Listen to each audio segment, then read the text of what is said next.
మన జగనన్న పాలనలో మేనిఫెస్టోలో ప్రజలకు ఏవైతే మాట ఇచ్చారో అవన్నీ వాగ్దానాలు కూడా పూర్తి చేసి ఒక బహిరంగ సభలో ప్రజలందరికీ కూడా నేను మీకు మేలు చేస్తుంటే మీరు నాకు ఓటేయండి అని ధైర్యంగా చెప్పి ఈరోజు మంచి చేశారు కాబట్టి ఇంత ధైర్యంగా చెప్పి ఈరోజు మళ్ళీ కూడా ఈరోజు రాబో ఎలక్షన్లో ప్రజలు ముందుకు వస్తున్నారు. సో ఈ ఉభయ గోదావరి జిల్లాల్లో అదేవిధంగా కృష్ణా జిల్లా అన్నీ కూడా కలిపి ఏలూరులో 30వ తేదీ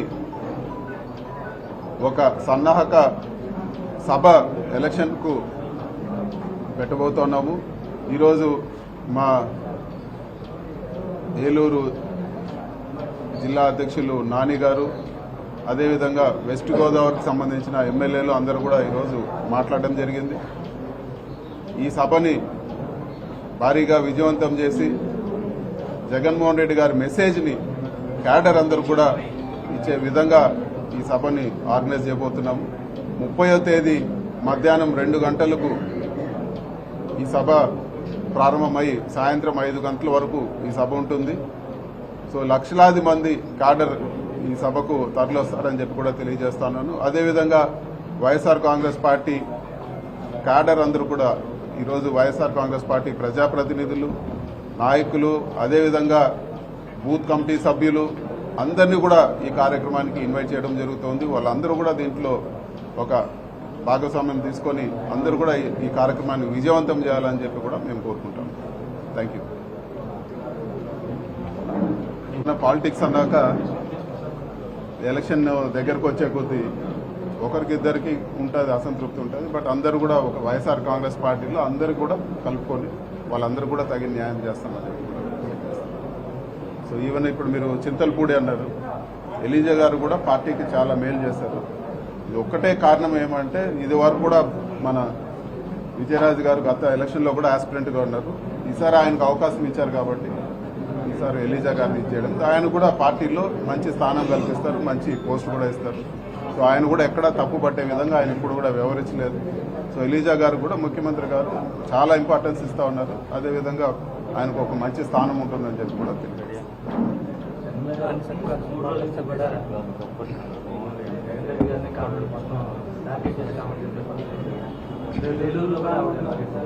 ఇప్పుడు షర్మిలా గారి విషయానికి వస్తే మా ముఖ్యమంత్రి జగనన్న గారి చెల్లెలుగా మాకు గౌరవం ఉంది.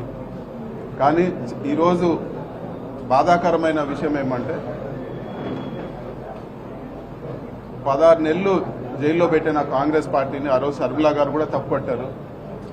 అదేవిధంగా రాజశేఖర రెడ్డి గారి పేరు కూడా ఈరోజు ఎఫ్ఐఆర్లో ఆ రోజు ఛార్జ్షీట్లో ఎఫ్ఐఆర్లో పెట్టిన పార్టీ కాంగ్రెస్ పార్టీ. మళ్ళీ అదే పార్టీకి వెళ్ళి ఆవిడ ఈరోజు చంద్రబాబు నాయుడు గారి ట్రాప్లోనో లేకపోతే ఇతరత్ర దుష్ట శక్తుల ట్రాప్లోనో ఈరోజు ఆవిడ ఉందనేది వాస్తవం. ఈరోజు చంద్రబాబు నాయుడు గారి లైన్ ఏదైతే ఉందో అదే లైన్లో ఆవిడ ఈరోజు అన్ని కార్యక్రమాల్లో కూడా చంద్రబాబు నాయుడు గారు ఏం మాట్లాడుతున్నారో షర్మిలా గారు కూడా అవే విమర్శలు చేస్తూ ఉన్నారు.